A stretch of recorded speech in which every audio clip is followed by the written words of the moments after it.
17ই March আমার প্রাণপ্রিয় সন্তান আদনান তাসিন হত্যার বিচারহীনতার 400তম দিন। এই 400তম দিনেও আদনান তাসিন হত্যার বিচার হয়নি, ঘাতকদেরকে গ্রেপ্তার করা হয়নি। আমি দোষারোপ করব তার শিক্ষা প্রতিষ্ঠান সেন্ট জোসেফকে তার বিচার না হওয়ার জন্য, কারণ তারা স্বার্থের আফিম খেয়ে রহস্যজনক আচরণ করেছে।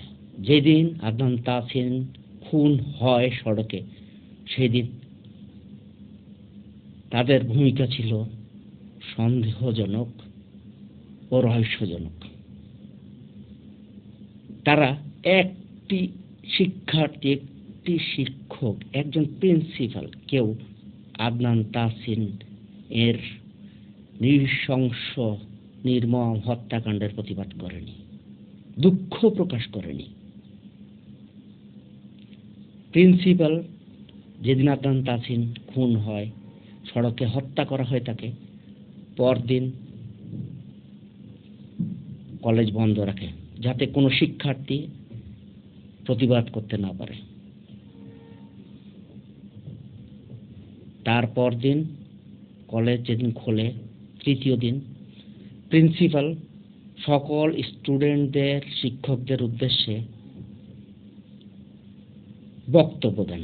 তিনি বলেন, আদনান তাসিনের হত্যাকারী ধরা পড়েছে, কেউ আদনান তাসিনের বিষয়ে কোনো রকম প্রতিবাদ করবে না, কোনো সহানুভূতি দেখাবে না, এটা নিয়ে কোনো কথা বলবে না। যে এইসব বিষয়ে কথা বলবে তাকে কলেজ থেকে বের করে দেওয়া হবে।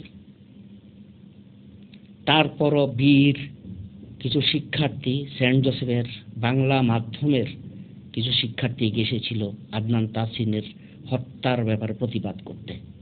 কিন্তু আদনান তাসিনের সহপাঠী ইংলিশ ভার্সনের একটি শিক্ষার্থীও আদনান তাসিনের নির্মম হত্যাকাণ্ডের বিচারের দাবিতে এগিয়ে এলো না। তো বরং বাংলা মাধ্যমের যারা এগিয়ে আসতে চেয়েছিল আদনান তাসিন হত্যার বিচারের দাবিতে, ইংলিশ ভার্সনের সেই সব শিক্ষার্থী, শিক্ষক ও প্রিন্সিপাল তাদের উপর চড়া হয়, বন্ধ করে দেয় আদনান তাসিন হত্যার বিচারের দাবিতে শান্তিপূর্ণ প্রতিবাদ, মানববন্ধন।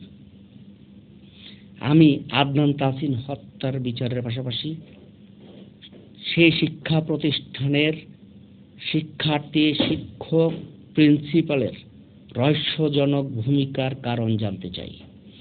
আমি কারণ জানতে চাই, বিকল্প ব্যবস্থা না করে কেন শেওড়া ফুটওভার ব্রিজটা অপসারণ করা হলো। আমি জানতে চাই, কেন জেব্রা ক্রসিং করা হলো সেখানে, কেন জেব্রা ক্রসিং এর সামনে পিছনে কোনো স্পিড ব্রেকার নেই, কেন ট্রাফিক নেই, কেন কোনো লাইট নেই। আমি দেশবাসী ও আপনাদের সকলের কাছে আদনান তাসিন হত্যার বিচার দাবি করি। আজ আদনান তাসিনের হত্যার বিচার যদি না হয়, কাল ঘাতকরা আপনার সন্তানের দিকে হাত বাড়াবে। তাদের হাত চিরতরে ভেঙে দিন, প্রতিরোধ করুন সড়কের ঘাতকদের। ধন্যবাদ।